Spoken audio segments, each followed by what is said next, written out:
നമസ്കാരം.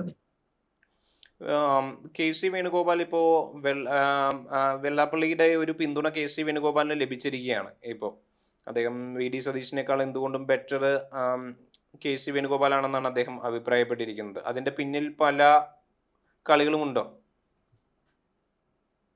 കളി ഇത്രയേ ഉള്ളൂ. വളരെ സിമ്പിൾ ഇക്വേഷൻ. നമ്മൾ പറയത്തില്ലേ, ശത്രുവിന്റെ ശത്രു മിത്രം എന്ന് കേട്ടിട്ടില്ലേ? ശത്രുവിന്റെ ശത്രുവിനെ മിത്രമാക്കി എടുക്കുന്നു. അതാണ് കളി എന്ന് പറയുന്നത് എന്നാണ് എനിക്ക് തോന്നുന്നത്. കാരണം എന്ന് പറഞ്ഞാല് വി ഡി സതീശനെ ഒരു കാരണവശാലും ശ്രീ വെള്ളാപ്പള്ളി നടേശൻ അംഗീകരിക്കുകയില്ല. അത് രഹസ്യമല്ല, പരസ്യമാണ്. അദ്ദേഹം പലതവണ പറഞ്ഞില്ലേ, അദ്ദേഹത്തിനെ ബോഡി ഷേമിങ് വരെ നടത്തി. പ്രതിപക്ഷ നേതാവൊക്കെ ആണെങ്കിലും ബോഡി ഷേമിങ്, തവളയുമായിട്ടൊക്കെ ഉപമിച്ചുകൊണ്ടാണ് പ്രതിപക്ഷ നേതാവിനെ കുറിച്ച് അദ്ദേഹം പറഞ്ഞത്. അതേപോലെ തന്നെ രാഷ്ട്രീയ കക്ഷികളെ, സതീശനെ സംബന്ധിച്ചിടത്തോളം ചില കാര്യങ്ങളിൽ വളരെ വ്യക്തമായ നിലപാടാണ്. സമുദായ നേതാക്കന്മാരുടെയൊക്കെ വീട്ടിൽ ചെന്ന് അല്ലെങ്കിൽ അവരുടെ ആസ്ഥാനത്ത് ചെന്ന് വോട്ട് ചോദിക്കുന്നതിനെ അദ്ദേഹം അനുകൂലിച്ചിട്ടില്ല. പണ്ടും അങ്ങനെ തന്നെയായിരുന്നു. അതിന് ഒരു വാക്കാണ് അദ്ദേഹം ഉപയോഗിക്കുന്നത്. നമ്മൾ പറയത്തില്ല, തിണ്ണ നിരങ്ങുക എന്നൊക്കെ പറയും. അങ്ങനെയുള്ള തിണ്ണ നിരക്കങ്ങള് വളരെ കുറഞ്ഞൊരു നേതാവായിട്ടാണ് ശ്രീ വി ഡി സതീശനെ രാഷ്ട്രീയത്തിൽ എല്ലാവരും കാണുന്നത്. ശ്രീ വെള്ളാപ്പള്ളി നടേശനെ മിക്കവാറും എല്ലാ സ്ഥാനാർത്ഥികളും, നമുക്കറിയാം, കണിച്ചുകുളങ്ങരയിലുള്ള അദ്ദേഹത്തിന്റെ വീട്ടിൽ ചെന്ന്, ചേർത്തല കണിച്ചുകുളങ്ങരയിലെ വീട്ടിൽ ചെന്ന് കാണാറുണ്ട്, ആശീർവാദം വാങ്ങാറുണ്ട്. അതൊന്നും തെറ്റായ കാര്യങ്ങളല്ല. സതീശൻ അത് ചെയ്തിട്ടില്ല, സതീശൻ അത് ചെയ്യാറില്ല. അതേപോലെ തന്നെ NSS നേതാവ് ജി സുകുമാരൻ നായരെ അദ്ദേഹത്തെ വീട്ടിലല്ല, NSS ആസ്ഥാനമായി പെരുന്നേച്ചെന്നാണ് ചിലർ കാണാറുള്ളത്. പക്ഷെ അങ്ങനെ കാണാൻ പോയ സമയത്ത് പോലും സതീശനെതിരെ വന്ന ആരോപണം എന്താണെന്ന്, സതീശൻ ഇത്തരം കാര്യങ്ങൾ ചില സമയത്ത് വളരെ കർശനമായിട്ട് ചില അഭിപ്രായങ്ങളൊക്കെ പറഞ്ഞു കളയും. അദ്ദേഹം പറഞ്ഞ, ഞാൻ അങ്ങനെ ഒരു സമുദായ നേതാക്കന്മാരുടെയും തിണ്ണ നിരങ്ങാൻ പോയിട്ടില്ല എന്ന് ഒരിക്കലും പറഞ്ഞു. ഈ അടുത്ത സമയത്താണ്, തെരഞ്ഞെടുപ്പിന് തൊട്ട് മുമ്പാണ് ആ വിവാദം ഉണ്ടായത്. അന്ന് NSS ജനറൽ സെക്രട്ടറി പറഞ്ഞത്, ആര് പറഞ്ഞു, തിണ്ണേണ്ടിരുന്ന് നിരങ്ങുകയായിരുന്നോ അതോ ഇരിക്കുകയായിരുന്നോ ഉരുളുകയായിരുന്നോ എന്ന് എനിക്കറിയത്തില്ല, എന്തായാലും ഇവിടെ വന്നിരുന്നു എന്ന് പറഞ്ഞു. ഇവിടെ വന്നിരുന്നു, NSS ആസ്ഥാനത്ത് വന്നിരുന്നു, ചായയോ മറ്റോ കുടിക്കുകയോ ഒക്കെ ചെയ്തിരുന്നു എന്ന് പറഞ്ഞു. അപ്പൊ ഇതിലേതാണ് തിണ്ണ നിരക്കം, ഏതാണ് തിണ്ണ ഇരിപ്പ്, എന്താണ് എന്ന് നമുക്ക് മനസ്സിലാകുന്നില്ല.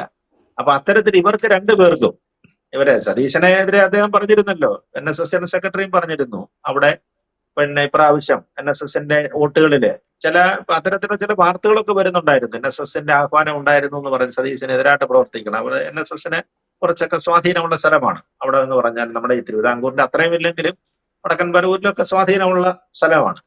വെള്ളാപ്പള്ളി നടേശൻ പരസ്യമായിട്ട് പറഞ്ഞിരുന്നു, അന്ന് പരസ്യമായിട്ട് തന്നെ അദ്ദേഹം പറഞ്ഞിരുന്നു, വി ഡി സതീശനെതിരെ എത്ര പ്രസ്താവനകളാണ് ഇറക്കുന്നത്. മുമ്പേ പറഞ്ഞ പോലെ ബോഡി ഷേമിങ് അടക്കമുള്ള ഒരുപാട് പ്രസ്താവനകൾ ഇറക്കിയിട്ടുണ്ട്. അപ്പൊ അങ്ങനെയുള്ള ഒരാളിനെ, അങ്ങനെ ഒരു സ്വാഭാവികമായിട്ട് സതീശനാണ് അടുത്ത ചോയ്സ് എന്നുള്ളത് എല്ലാവർക്കും അറിയാം. രാഷ്ട്രീയത്തിലെ പറയുന്ന ഒരു വിശകലനം നടത്തുന്ന രാഷ്ട്രീയ വിദഗ്ധന്മാരൊക്കെ പറയുന്ന ഒരു കാര്യം, സ്വാഭാവികമായിട്ട് പ്രതിപക്ഷ നേതാവ് എന്നുള്ള നിലയിൽ വി ഡി സതീശന് വേണം അടുത്ത ചോയ്സ് കൊടുക്കാൻ. അങ്ങനെയാണല്ലോ. അത് 25 വർഷമായിട്ട് വടക്കൻ പറവൂരിൽ നിന്നുള്ള MLA ആണ്. അപ്പൊ അങ്ങനെ വരുന്ന സമയത്ത് അതേപോലെ തന്നെ സംഘടനയെ 3 ഉപതെരഞ്ഞെടുപ്പുകളിലും ഒക്കെ നന്നായി നല്ല രീതിയിൽ വിജയിപ്പിച്ചെടുത്തു. അതുപോലെ തന്നെ തദ്ദേശ സ്വയംഭരണ തെരഞ്ഞെടുപ്പ്, സാധാരണ CPM സർവാധിപത്യം സൃഷ്ടിക്കുന്ന ഒരു സ്ഥലമാണ്, മേഖലയാണ് തദ്ദേശ സ്വയംഭരണം. ഗ്രാമ ബ്ലോക്ക് പഞ്ചായത്തുകളിലൊക്കെ അവർക്ക് വലിയ സ്വാധീനമുണ്ട്. കാരണം അവർക്ക് ബേസ് വോട്ട്, കേഡർ പാർട്ടി ആയതുകൊണ്ട് അവർക്ക് നന്നായിട്ട് പ്രവർത്തിക്കാൻ കഴിയുന്നതാണ്. പക്ഷേ ആ തെരഞ്ഞെടുപ്പിൽ സത്യത്തിൽ LDFന് നന്നായിട്ട് ഒരു പക്ഷെങ്കില് അവിടെ നല്ല സ്വാധീനം ഉണ്ടാക്കാൻ കഴിയുമെന്നാണ് കരുതിയത്. അവിടെ വലിയ അപ്രതീക്ഷിതമായ ഒരു തിരിവാണ് ഉണ്ടായത്, അല്ലേ? അവർക്കുണ്ടായിരുന്ന മേജർ അപ്രമാദിത്വം നഷ്ടപ്പെട്ടു CPMനെ സംബന്ധിച്ചിടത്തോളം. നമ്മൾ അതിന്റെ നിയമസഭാ കണക്ക് വെച്ച് നമ്മളിപ്പോ കഴിഞ്ഞ ദിവസം ഒരു കണക്ക് പറഞ്ഞിരുന്നില്ലേ? അതായത് കേരളത്തിലെ മൊത്തം 140 മണ്ഡലങ്ങളിലേക്ക് അത് കൺവേർട്ട് ചെയ്താൽ, അതിന്റെ വോട്ടുകളും സീറ്റുകളും കൺവേർട്ട് ചെയ്ത് കഴിഞ്ഞാൽ LDFന് 60 സീറ്റുകളേ ഉള്ളൂ. 60 നിയമസഭാ മണ്ഡലങ്ങളിൽ മാത്രമേ അവർ ലീഡ് ചെയ്ത് നിൽക്കുന്നുള്ളൂ. അതേസമയം UDFനായിട്ട് അത് 80ആണ്. അപ്പൊ 80-20 സീറ്റിന്റെ വ്യത്യാസം, അത് കേവല ഭൂരിപക്ഷത്തെക്കാട്ടില് ഏതാണ്ട് 9-10 സീറ്റിന്റെ വ്യത്യാസത്തിലാണ്, 9 സീറ്റിന്റെ വ്യത്യാസത്തിൽ UDFനാണ് മേൽക്കൈ. അപ്പൊ ഇതിന്റെയൊക്കെ പിന്നിൽ പ്രവർത്തിച്ചത് ശ്രീ വി ഡി സതീശനാണ്. അദ്ദേഹത്തിന്റെ നേതൃപാടവമാണ് ഇതിനൊക്കെ കാരണമെന്നാണ് പറയുന്നത്. അപ്പൊ അങ്ങനെ വരുമ്പോൾ സ്വാഭാവികമായിട്ടും അടുത്ത ചാൻസ് ആർക്ക് വരും? വി ഡി സതീശനാണ് മുഖ്യമന്ത്രി സ്ഥാനത്തേക്കുള്ളതിൽ ഫസ്റ്റ് ചാൻസ് കിട്ടേണ്ടത് അദ്ദേഹത്തിനാണ്. അതിനെ ഇവർ രണ്ടുപേരും എതിർക്കുന്നുണ്ട്. NSSനെക്കാട്ടിൽ കൂടുതൽ വെള്ളാപ്പള്ളി നടേശൻ ശക്തമായിട്ട് എതിർക്കുന്നുണ്ട്. അദ്ദേഹത്തിന്റെ എതിർപ്പിന് 2 കാരണങ്ങളുണ്ട്. ഒന്ന്, അദ്ദേഹം നേരത്തെ തന്നെ പറഞ്ഞത്, ഇന്ത്യൻ യൂണിയൻ മുസ്ലിം ലീഗ് ഭരണത്തിനകത്തിൽ കയറി കൈ കടത്തി കഴിഞ്ഞാൽ അവർ വലിയൊരു സ്വാധീന ശക്തിയായിട്ട് ഇവിടെ മാറുമെന്നാണ്.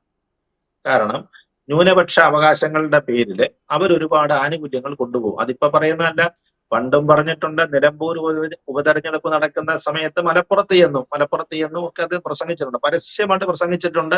അതിന്റെ പേരിൽ ഒരുപാട് പഴിയും അദ്ദേഹത്തിന് കേൾക്കേണ്ടി വന്നിട്ടുണ്ട്. ഒരുപാട് പഴിയും പറഞ്ഞിട്ട് പറയുമ്പോൾ ശരിയാണ്, പറയുമ്പോൾ അദ്ദേഹം പറയുന്നത് ശരിയാണ്. അദ്ദേഹത്തിന്റെ സമുദായത്തിന് കാര്യമായ ഇതൊന്നും കിട്ടുന്നില്ല.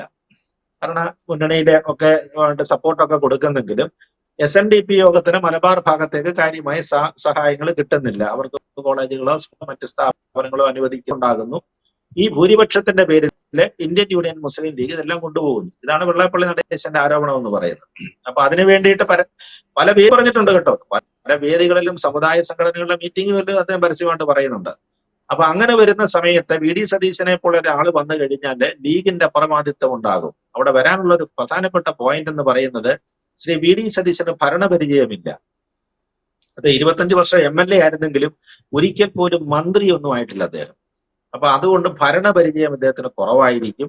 മുഖ്യമന്ത്രി സീറ്റിലേക്കൊക്കെ വന്നു കഴിഞ്ഞാൽ ലീഗിന്റെ ഇപ്പൊ PK കുഞ്ഞാലിക്കുട്ടി അടക്കം അവരുടെ വലിയൊരു നിരയുണ്ട്. വലിയ സീനിയർ ആയിട്ടുള്ള ഇതാണ്. നമുക്കറിയാവുന്നതുപോലെ ഒരുപാട് തവണ പല വകുപ്പുകൾ ഭരിച്ചിട്ടുള്ള നേതാക്കന്മാരാണ് ലീഗിന്റെ ഇപ്രാവശ്യം 20 മുതൽ 27 സീറ്റുകൾ വരെ മത്സരിക്കുന്നത്. അവർ ജയിക്കുകയും ചെയ്യും കേട്ടോ. 20-25 സീറ്റിനിടയ്ക്ക് അവർ കിട്ടുമെന്നത് സത്യവുമാണ്. വളരെ എക്സ്പീരിയൻസ്ഡ് ആയിട്ടുള്ള നേതാക്കന്മാരാണ് അവിടെ ജയിച്ചു വരാൻ പോകുന്നത്. അങ്ങനെ അവർ വന്നു കഴിഞ്ഞാൽ അവർക്ക് ഭരണപരിചയം കൂടെ ഉള്ളത് കൊണ്ട് അവരുടെ കയ്യിലായിരിക്കും ഭരണം. അങ്ങനെ ഭരണം അവരടിച്ചുകൊണ്ട് പോകും. കോൺഗ്രസിനെ സമ്മർദ്ദത്തിലെത്താൻ കഴിയും. കാരണം ഇപ്പൊ 25 സീറ്റ് അവർ കിട്ടിയാന്നിരിക്കട്ടെ, അല്ലെങ്കിൽ 23 സീറ്റ് കിട്ടി കഴിഞ്ഞാൽ അവരൊരു നിർണായക ശക്തിയാണ്. അവരുടെ പിന്തുണയില്ലെങ്കിൽ സർക്കാർ താഴെ പോകുന്നുള്ള സ്ഥിതി വരും, അല്ലേ? അവരുടെ പിന്തുണയില്ലാതെ സർക്കാർ മുന്നോട്ട് പോകാൻ കഴിയാത്ത സ്ഥിതി വരും. അപ്പൊ ആ സമയത്ത് സമ്മർദ്ദ തന്ത്രം അവർ പ്രയോഗിക്കും. അങ്ങനെ വരുമ്പോൾ ലീഗിന്റെ ഒരു പറയുമ്പോൾ പേരിനൊരു കോൺഗ്രസ് മുഖ്യമന്ത്രി VD സതീശനെ പോലെ ഒരു മുഖ്യമന്ത്രി ഇങ്ങനെ ഉണ്ടാകും. പക്ഷെ ഭരണം നടത്തുന്നത് ലീഗായിരിക്കും. അതാണ് വെള്ളാപ്പള്ളി നടേശന്റെ ഒരു ആശങ്ക. അതായത് പരസ്യമായിട്ട് പറഞ്ഞിട്ടുള്ള കാര്യങ്ങളുമാണ് ഇത്തരം കാര്യങ്ങളെല്ലാം. ഇവിടെയാണ് അടുത്ത ഓപ്ഷനിലേക്ക് പോകുന്നത്. രമേശ് ചെന്നിത്തലയുടെ കാര്യത്തിൽ അവർക്ക് പറഞ്ഞില്ല. അത് രമേശ് ചെന്നിത്തലയുടെ കാര്യത്തിൽ അങ്ങനെ ഒരു വലിയ സ്വീകാര്യത, കാരണം അതിനകത്ത് ഇപ്പം മറ്റു ചില കണക്കുകളൊക്കെ വരുന്നത് അങ്ങനെയാണ്. ഈ KC വേണുഗോപാലിന്റെ നേതൃത്വത്തിൽ, കനകോലുവിന്റെ നേതൃത്വത്തിൽ അവര് ഒരു വലിയ സർവേ ഒക്കെ നടത്തിയിരുന്നു. AICCയുടെ ചുമതലയിൽ ഒരു സർവേ നടത്തിയിരുന്നു. കേരളത്തിലെ വിജയസാധ്യത, 10 വർഷത്തെ ഭരണം നിർത്തുന്ന LDF സർക്കാരിനെ മാറ്റുന്നതിനായിട്ട് എന്ത് ചെയ്യണം, അപ്പൊ അതിന് പറ്റിയ സ്ഥാനാർത്ഥികളെ കണ്ടെത്തണം. അപ്പൊ അതിന് യുവാക്കൾക്ക് പ്രാതിനിധ്യം കൊടുക്കണം. സ്ത്രീകൾക്കും 15-16% വരെ സ്ത്രീകൾക്കും സീറ്റൊക്കെ കൊടുത്തിട്ടുണ്ട്. അപ്പൊ അങ്ങനെ വന്നപ്പോൾ വേണുഗോപാലിന്റെ സ്വാധീനം നമുക്കറിയാമല്ലോ. അദ്ദേഹം സർവാധികാരിയാണ്. അദ്ദേഹം, അതായത് നമ്മൾ പറഞ്ഞില്ലേ, രാഹുൽ ഗാന്ധിയുടെ ഒരു പക്ഷേങ്കിൽ ഡേ ടു ഡേ കാര്യങ്ങൾ തീരുമാനിക്കുന്നത് പോലും വേണുഗോപാലാണ്. അതിനപ്പുറത്തേക്ക് നമ്മൾ പിന്നെ പറഞ്ഞിട്ട് കാര്യമില്ല. അദ്ദേഹത്തിന്റെ സംഘടനാ ശേഷിയോ അദ്ദേഹത്തിന്റെ നേതൃപാഠമോ അദ്ദേഹത്തിന്റെ AICCയിലുള്ള കോൺഗ്രസ് ഹൈക്കമാൻഡിലുള്ള പവർ അതാണ്. അപ്പൊ വേണുഗോപാൽ ഒരു തീരുമാനം എടുത്ത് തന്നെയാണ്. അപ്പൊ അതാണ് പറഞ്ഞത്, വേണുഗോപാലിന് മുഖ്യമന്ത്രിയാണെന്ന് പറഞ്ഞാൽ എളുപ്പമാണ്, വളരെ എളുപ്പമാണ്, അക്കാര്യം സാധിക്കും. അപ്പൊ അങ്ങനെ വരുമ്പോൾ വേണുഗോപാലിനെ പോലെ ഒരാളാണ് അത്തരത്തിലൊരു സ്ഥാനത്തേക്ക് വരുന്നതെങ്കിൽ കുറച്ചുകൂടെ ഫ്ലെക്സിബിലിറ്റി അതിനകത്ത് കിട്ടും. VD സതീശനാണെങ്കിൽ പറഞ്ഞാൽ കേൾക്കത്തല്ലോ അല്ല. VD സതീശനെ സംബന്ധിച്ചിടത്തോളം അദ്ദേഹത്തിന് കൃത്യമായ അഭിപ്രായമുള്ളതാണ്. വേണു കുറച്ചുകൂടെ ഫ്ലെക്സിബിൾ ആണ്. രാഷ്ട്രീയത്തിൽ ഫ്ലെക്സിബിലിറ്റി ഒരു വലിയ ഘടകമാണല്ലോ, ഒരു വഴക്കം എന്ന് പറയുന്നത്. പിന്നെ മോളിലുള്ള പിടി, കേന്ദ്രത്തിലുള്ള സ്വാധീനം. എനിക്ക് തോന്നുന്നു അതുകൊണ്ട് തന്നെയാണ് നമ്മൾ കഴിഞ്ഞ ദിവസം ശ്രദ്ധിച്ചില്ലേ, സുധാകരന്റെ വാക്ക്, കണ്ണൂരിൽ നിന്ന് K സുധാകരൻ പറയുന്നത്, കഴിഞ്ഞ ഒരാഴ്ച മുമ്പ് വരെ രമേശ് ചെന്നിത്തല സപ്പോർട്ട് ചെയ്തിരുന്ന ആളാണ്. അദ്ദേഹം നേരെ കടകം മറിയുന്നുണ്ട്. അതിനുശേഷമാണ് ഇപ്പൊ ഈ സമുദായ നേതൃത്വം എന്നുള്ള പ്രസ്താവന വരുന്നത്, ഈ വെള്ളാപ്പള്ളിയുടെ പ്രസ്താവനയും വരുന്നത്. അദ്ദേഹവും വേണുഗോപാലിനെ അനുകൂലിക്കുകയാണ്. എനിക്ക് തോന്നുന്നത് അതാണ്, ശത്രുവിനെ മിത്രമാക്കിക്കൊണ്ടുള്ള ഒരു തന്ത്രമാണ് ഇവർ പയറ്റുന്നതാണ് എനിക്ക് ഈ പ്രസ്താവനകളിൽ നിന്ന് എനിക്ക് തോന്നുന്നത്.